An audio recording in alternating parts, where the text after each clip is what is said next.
एक और एक 11 तो सुना था। ये 400 का एंगल इस चुनाव में आखिर कहां से आ गया? क्या नरेंद्र मोदी और उनके राजनीतिक सेनापति अमित शाह की जोड़ी में ये करिश्मा कर पाने का सामर्थ्य है? क्या 4 जून को मोदी और शाह सबको चौंकाने वाले हैं? नमस्कार, आपके साथ मैं हूं शीरी। अमित शाह ने यूपी में डेरा डाल दिया है। 10 साल पहले अमित शाह को बीजेपी ने सबसे मुश्किल चुनौती दी थी। अमित शाह ने चुनौती कबूल की और फिर जो किया उसके बाद से वो चाणक्य कहे जाने लगे। मोदी और उनके सेनापति का ये सबसे बड़ा इम्तिहान है। एनडीए के दलों की सबसे बड़ी उम्मीद भी यही जोड़ी है। तो क्या वाकई 1 और 1 400 बन जाएंगे? दशाश्वमेध घाट पर मां गंगा की आरती कर रहे अमित शाह के लिए ये आध्यात्म से कहीं आगे की यात्रा है।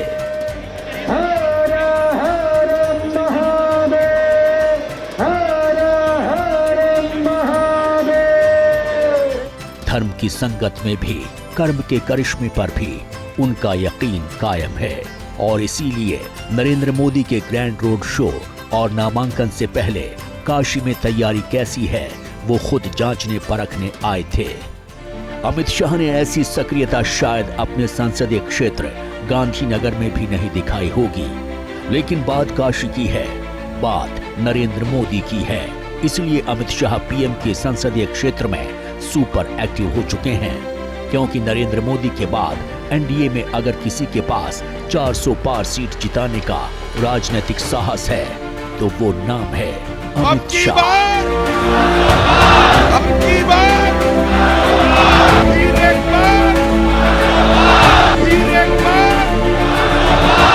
मैं इस वक्त काशी में हूं और अगले 2 दिनों तक ये सत्ता का सेंटर रहने वाली है। वजह है प्रधानमंत्री नरेंद्र मोदी अगले 2 दिन यहां पर रहेंगे। कल उनका रोड शो होना है और परसों नामांकन दाखिल करेंगे। बीजेपी के तमाम सीनियर लीडर यहां पर कैंप कर रहे हैं। अमित शाह खुद 11 मई को यहां पर पहुंचे और 16 घंटे में उन्होंने 6 मीटिंग की।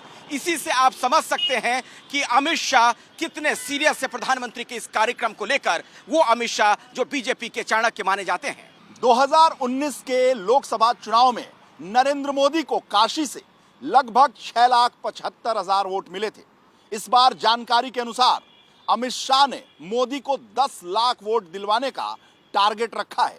इसके लिए शाह ने यहां के स्थानीय नेताओं के साथ कई राउंड मीटिंग की है और उन्हें समझाया है कि कैसे इस मुश्किल टारगेट को आसान किया जा सकता है। 1982 में अमित शाह और नरेंद्र मोदी की मुलाकात हुई थी। 42 साल बीत चुके हैं। संगठन, संघर्ष और नेतृत्व को लेकर अमित शाह को कोई कंफ्यूजन नहीं है। यही वजह है कि अरविंद केजरीवाल ने जब नरेंद्र मोदी के रिटायरमेंट और अमित शाह को पीएम बनाने जाने की परिकल्पना गढ़ी तो तुरंत पलटवार करने अमित शाह आए। मैं बीजेपी से पूछता हूं, आपका प्रधानमंत्री कौन होगा? बीजेपी के अंदर मोदी जी ने 2014 में मोदी जी ने खुद ने रूल बनाया था कि बीजेपी के अंदर जो भी 75 साल का होगा उसको रिटायर कर दिया जाएगा। अब मोदी जी अगले साल 17 सितंबर को रिटायर होने वाले हैं। तो मैं बीजेपी से पूछना चाहता हूं, आपका प्रधानमंत्री का दावेदार कौन है? और उसके बाद मोदी जी के सबसे खास अमित शाह को ये प्रधानमंत्री बनाएंगे। तो मैं लोगों को, देश के लोगों को आगाह करना चाहता हूं, मोदी जी अपने लिए वोट नहीं मांग रहे। मोदी जी अमित शाह को प्रधानमंत्री बनाने के लिए वोट मांग रहे हैं। मैं अरविंद केजरीवाल एंड कंपनी और पूरे इंडिया अलायंस को कहना चाहता हूं, मोदी जी 75 साल के हो जाए, इससे आपको आनंदित होने की जरूरत नहीं है। ये भारतीय जनता पार्टी के संविधान में कहीं नहीं लिखा है। मोदी जी ही ये टर्म पूरी करेंगे और मोदी जी ही आगे देश का नेतृत्व करते रहेंगे। इसमें भारतीय जनता पार्टी में कोई कंफ्यूजन नहीं है। ये कंफ्यूजन खड़ा करना। काशी के बाद अगर यूपी की किसी सीट पर अमित शाह का फोकस सबसे ज्यादा है तो वो सीट है रायबरेली। अब से कुछ घंटे पहले रायबरेली में अमित शाह ने दमदार भाषण दिया। वोटर्स से यहां तक कह दिया कि रायबरेली जिता दो, मतलब 400 सीट आ गईं। शाह का ये भाषण भी आपको सुनाएंगे। उन्होंने राहुल गांधी से कौन से 5 सवाल पूछे वो भी बताएंगे, लेकिन उससे पहले राजनीतिक विश्लेषकों से समझते हैं कि आखिर मोदी और शाह की जोड़ी का तिलिस्म क्या है।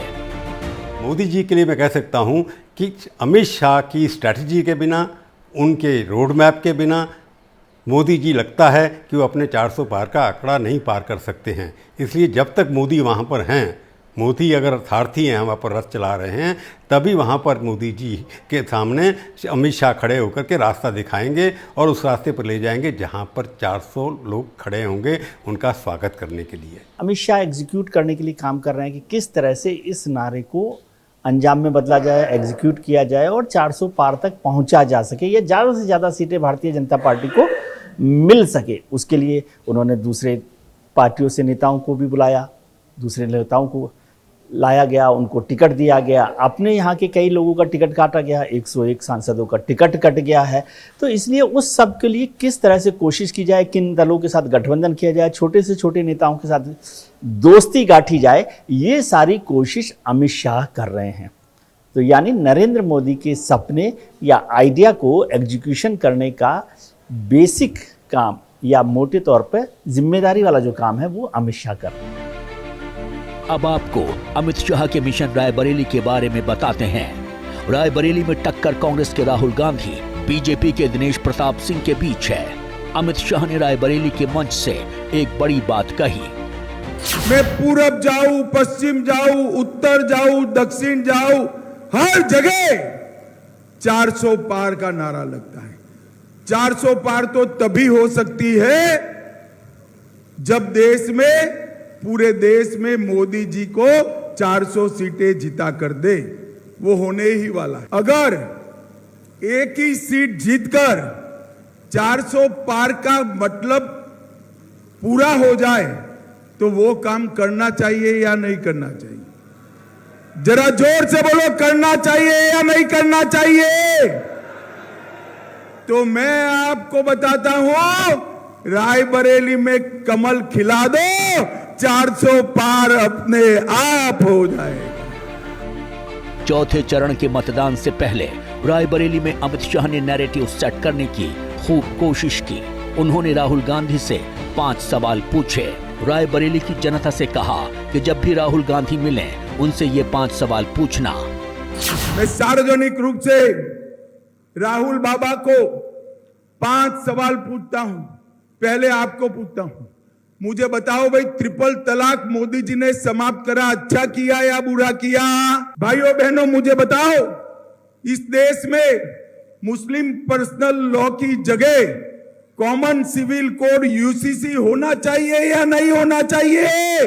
भाइयों बहनों, मोदी जी ने सर्जिकल स्ट्राइक की, वो अच्छा किया या बुरा किया?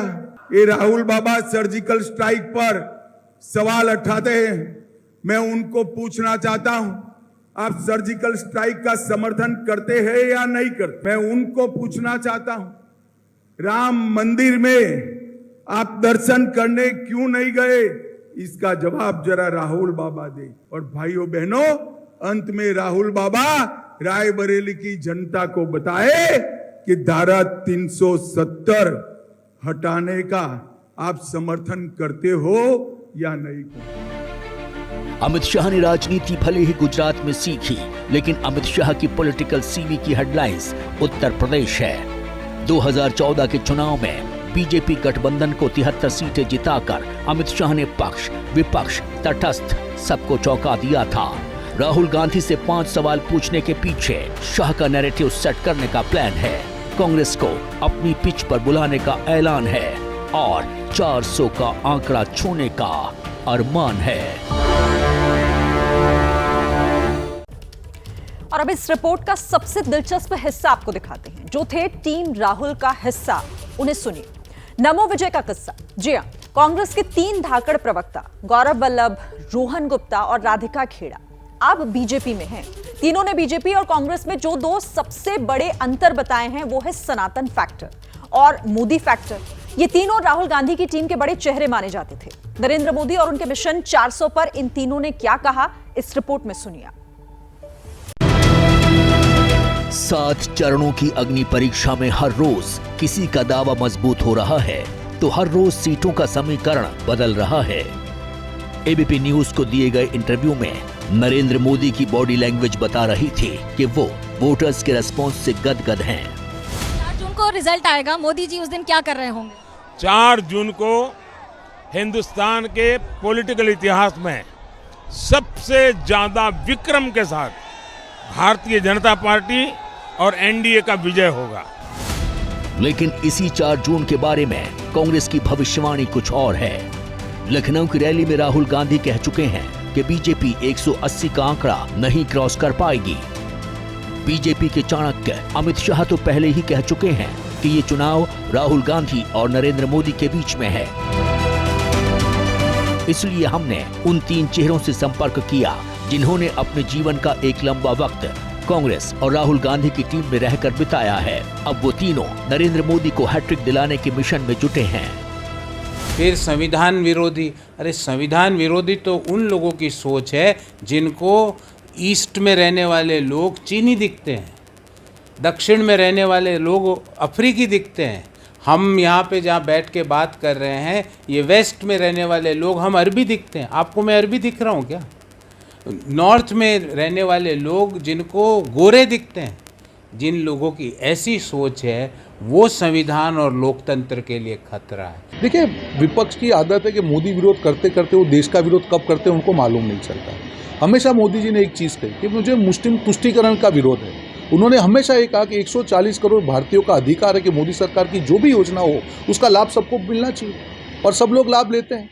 और कांग्रेस पार्टी क्या करती, जहां मालूम है कि धर्म के नाम पे आरक्षण नहीं दे सकते हैं, संविधान के विरुद्ध है, फिर भी उन्होंने आंध्र प्रदेश में 5 बार प्रयास किया कि धर्म के नाम पे आरक्षण दे। एक आंदोलन बता दीजिए जो कांग्रेस पार्टी ने 10 साल में किया। आप चाहे महंगाई, जो वो चिल्ला के कहते हैं कि महंगाई बढ़ गई है, बेरोजगारी बढ़ गई है, तो राहुल गांधी जी ने कितने आंदोलन कर लिए? कांग्रेस पार्टी ने एक आंदोलन किया है 10 साल में, वो भी तब जब ईडी सीबीआई ने राहुल गांधी जी को जांच के लिए बुलाया तो सारे नेता घर से निकल के आए, टायर जला दिए, हल्ला कर दिया। अरे देश की जनता के लिए आपने कौन सा आंदोलन किया? वाराणसी और रायबरेली देश की टॉप हॉट सीट यही 2 हैं। सत्ता पक्ष का यकीन अजय नरेंद्र मोदी के साथ है, तो विपक्ष की सबसे बड़ी उम्मीद है राहुल गांधी। वर्षों तक जिन्होंने राहुल गांधी की ख्याति फैलाने, उनकी राजनीतिक कद को विस्तार देने का प्रयास किया, आइए उनसे समझते हैं कि नरेंद्र मोदी फैक्टर इस बार कितना कारगर साबित हो सकता है। तो नरेंद्र मोदी जी बड़े सपने देश के लोगों के लिए देखते हैं और वहीं फुल स्टॉप नहीं लगा, उन सपनों को पूरा करने का प्रयास करते हैं। जैसे तीसरे कार्यकाल में देश को तीसरी बड़ी आर्थिक महाशक्ति बनाना, जैसे 2047 में देश को डेवलप्ड नेशन की कैटेगरी में ले जाके खड़ा करना। देखिए, मोदी जी का विजन क्लियर है, उनको मालूम है कि वो क्या बात कर रहे हैं, उनको मालूम है देश का आगे क्या विजन है, देश को कहाँ पे लेके जाना है, देश की ज़रूरत क्या है, 140 करोड़ भारतीयों की क्या नीड है, वो सिटी एरिया में, शहरी एरिया हो या ग्रामीण एरिया हो, महिलाओं की क्या समस्या है। मुस्लिम महिलाओं के लिए उन्होंने ट्रिपल तलाक कानून लेके अभी उन्होंने कहा अपनी स्पीच में कि हज कोटा उन्होंने बढ़ाया।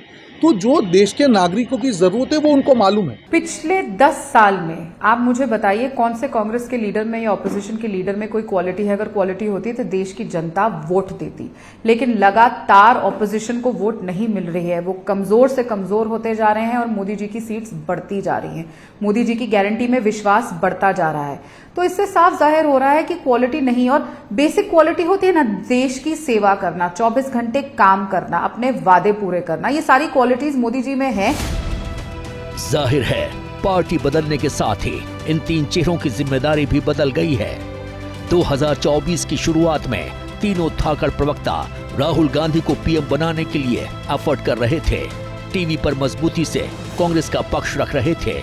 अब इन तीनों को लग रहा है कि कोई नहीं है नरेंद्र मोदी की टक्कर में। मोदी जी की जो सबको साथ लेकर चलने की ताकत है और जो उनका ग्राउंड लेवल कनेक्ट है, मैं आपको एक एग्जांपल देता हूँ। आज जोधपुर में क्या हो रहा है, उदयपुर में क्या हुआ, पाली में क्या हुआ, आप अगर मोदी जी से शाम को पूछेंगे तो वो बता देंगे कि ये प्रमुख घटना हुई इस शहर में। जबकि हालात ये है कि अगर आप राजस्थान के किसी बड़े कांग्रेस के नेता से पूछोगे जोधपुर और पाली के बीच में कितनी डिस्टेंस है तो वो कंफ्यूज हो जाएगा, क्योंकि वो ग्राउंड में है ही नहीं। आप ग्राउंड पे चलते हो, लोगों से मिलते हो, लोगों के साथ व्यवहार रखते हो, तो आपको सब पता चलता है। कांग्रेस पार्टी की जब सरकार थी तब 1 साल तक उन्होंने कास्ट सेंसस को अप्लाई नहीं किया, और जब बीजेपी सरकार में है तो कास्ट सेंसस की बात कर रहे हैं। ठीक है, वो इम्पोर्टेंट है, बट मुद्दे क्या है, आप कहाँ देश को लेके जाना चाह रहे हैं, आपका विजन क्या है।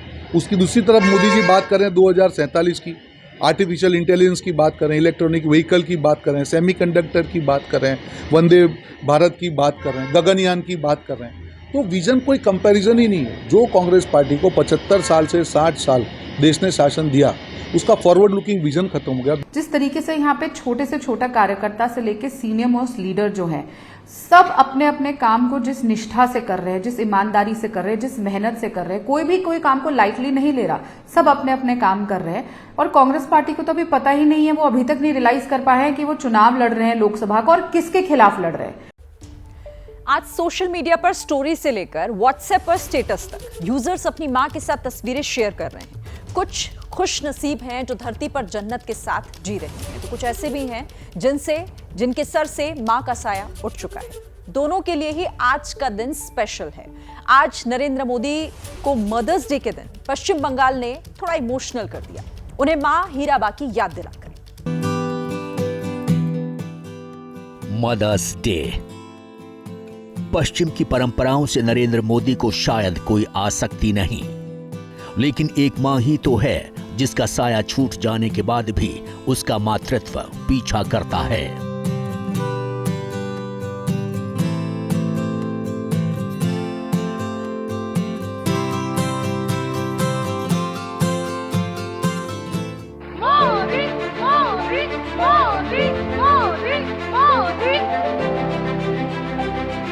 नरेंद्र मोदी के साथ भी आज यही हुआ। मोदी पश्चिम बंगाल के हुगली में थे। खचाखच समर्थकों से भरे पंडाल में दो लड़कों ने मोदी का ध्यान खींचा। मां हीराबा को याद करके मोदी भावुक हो गए और भाषण रोक दिया। उसके बाद जो हुआ वो आज इंटरनेट पर ट्रेंड कर रहा है। यहाँ दो सज्जन दो कोने में चित्र बना करके लाए हैं और कब से हाथ ऊपर करके खड़े हैं। आपका हाथ को पेन होगा भैया, लेकिन आप इतने प्यार से लाए हैं और वो भी मेरी माँ का चित्र बना के लाए हैं। और पश्चिम की दुनिया आज मदर्स डे मनाती है। हम भारत के लोग तो 365 दिन माँ की भी पूजा करते हैं, दुर्गा माँ की भी पूजा करते हैं, काली माँ की भी पूजा करते हैं और भारत माता की भी पूजा करते हैं। मैं एसपीजी के लोगों को कहूंगा, ये दो सज्जन जो बना के लाए, आप पीछे अपना नाम पता लिख लेना, मैं जरूर आपको चिट्ठी भेजने का प्रयास करूंगा। ये दोनों मेरी माँ की तस्वीर बना के लाए हैं। आप दोनों का मेरी तरफ से बहुत बहुत धन्यवाद। मां हीराबेन में मोदी ने हमेशा त्रिमूर्ति की अनुभूति की। प्लेटफॉर्म से पार्लियामेंट तक की नरेंद्र मोदी की यात्रा हीराबेन की तपस्या के बिना अधूरी है।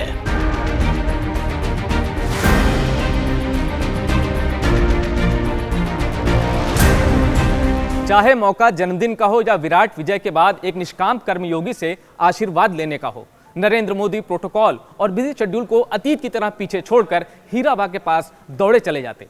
2015 में सैन फ्रांसिस्को के एक टाउन हॉल में जब पूरी दुनिया नरेंद्र मोदी को सुन रही थी, एक world popular celebrity Narendra Modi का इंटरव्यू ले रही थी, दर्शक मोदी मोदी कर रहे थे, तब नरेंद्र मोदी को हीराबा की तपस्या भावुक कर रही थी। अब जब हम छोटे थे तो हमारा गुजारा करने के लिए वे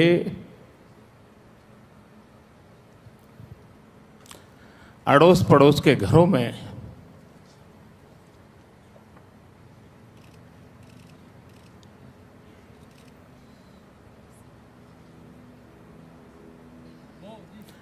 बर्तन साफ करना, पानी भरना,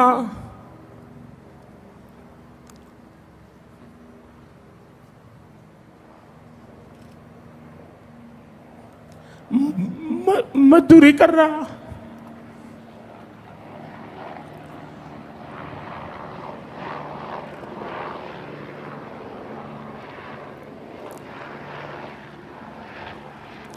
आप कल्पना कर सकते हैं कि एक मां ने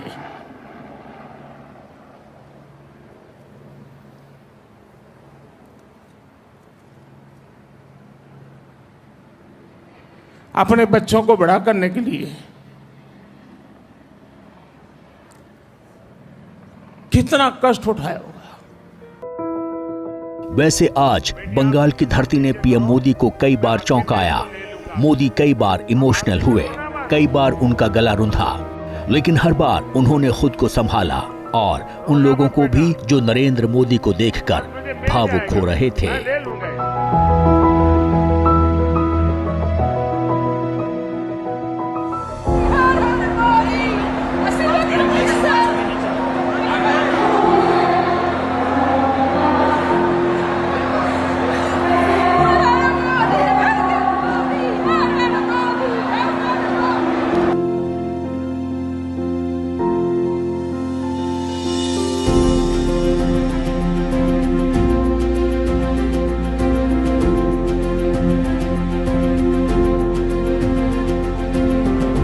देश का सियासी मिजाज गर्म है। अब तक 3 चरण में 283 सीटों पर वोटिंग प्रक्रिया कंप्लीट हो चुकी है। कमोबेश हर पार्टी जीत के साथ सत्ता में पहुंचने का दावा ठोक रही है। इस बीच एक सीट चर्चा के केंद्र बिंदु में है, क्योंकि यहां पिछले 10 चुनाव से एक ही पार्टी का उम्मीदवार जीतता आ रहा है। 1984 में इंदिरा गांधी की हत्या से कांग्रेस के पक्ष में उठी सहानुभूति की लहर हो या 2014 में चली मोदी नाम की हवा, कोई भी इस दुर्ग को हिला नहीं पाया। और ये सीट है दक्कन, यानी दक्षिण का द्वार कहे जाने वाला हैदराबाद।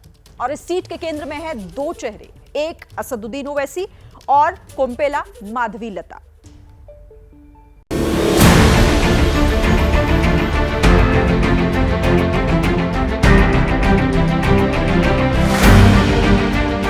छोटे को बहुत रोक के रखा हो। छोटे छोटे तुमको मालूम ही क्या है छोटा क्या है नहीं मालूम तुमको। तोप है वो, बोर बच्चा है, सालार का बेटा है। मैं आपको बताना चाहूंगी बड़े कि ऐसे तोप को तो हम घर के बाहर सजावट के लिए रखते हैं। किसी को डर रखने की जरूरत नहीं है, किसी की हिम्मत नहीं है हैदराबाद के एक भी व्यक्ति को हाथ लगाने। असदुद्दीन ओवैसी जी सीधा सीधा भाजपा के साथ काम कर रहे हैं।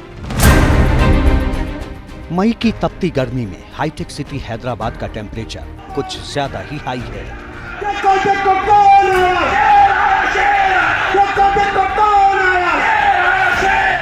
एक ओर ओवैसी नाम का शो, दूसरी ओर बीजेपी की माधवी लता का भगवा शो।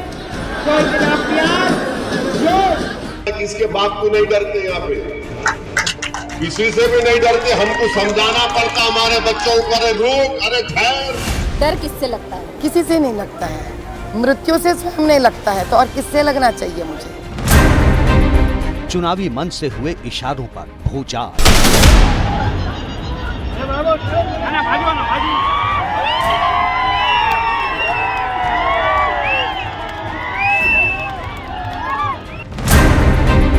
प्रचार पराक्रम पर बवाल। जिंदाबाद। भाई और अब 15 मिनट बनाम 15 सेकंड पर सियासत उबल रही है। छोटा बोलता है कि पुलिस को 15 मिनट हटा दो, तो हम दिखाएंगे बोले कि क्या कर सकते हैं। छोटे को मेरा कहना है तेरे को 15 मिनट लगेंगे छोटे, और हमको सिर्फ 15 सेकंड लगेंगे।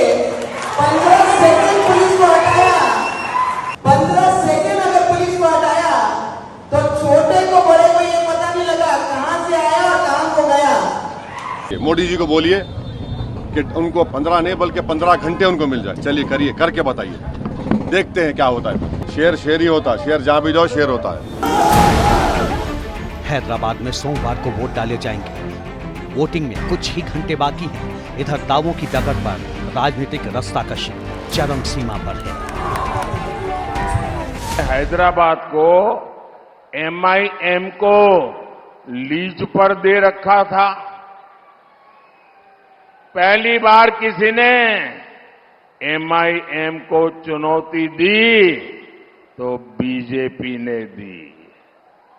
बीजेपी की चुनौती से एमआईएम तो घबराई हुई है, उससे ज्यादा कांग्रेस और बीआरएस घबराए हुए हैं। अरे अगर हम जीत रहे हैं तो हमारे इत्तेहाद की ताकत और कुव्वत के बलबूते पर जीतती आए। अगर हम जीत रहे हैं तो सिर्फ और सिर्फ रब्बे करीम के फजल और करम पर जीत रहे हैं। तो आप जैसी गयूर अवाम जो मंजलिस को कामयाब करती है, दुआएं करती है, दलित भाई हमारा साथ देते हैं, हमारे ओबीसी भाई के लोग हमारा साथ देते हैं। असदुद्दीन ओवैसी जी सीधा सीधा भाजपा के साथ काम कर रहे हैं। यूं तो हैदराबाद लोकसभा सीट पर असदुद्दीन ओवैसी एक बार फिर AIMIM की चुनावी पतंग उड़ा रहे हैं। उनके सामने बीजेपी की कोमपेल्ला माधवीलता जीत का दम भर रही हैं। इनके अलावा BRS के G श्रीनिवास यादव और कांग्रेस से वजीउल्लाह समीर मैदान में हैं। लेकिन असली लड़ाई AIMIM और बीजेपी के बीच ही मानी जा रही है, यानी ओवैसी और माधवीलता के बीच सीधी टक्कर है। सवाल है, अब की बार हैदराबाद में किसका निजाम?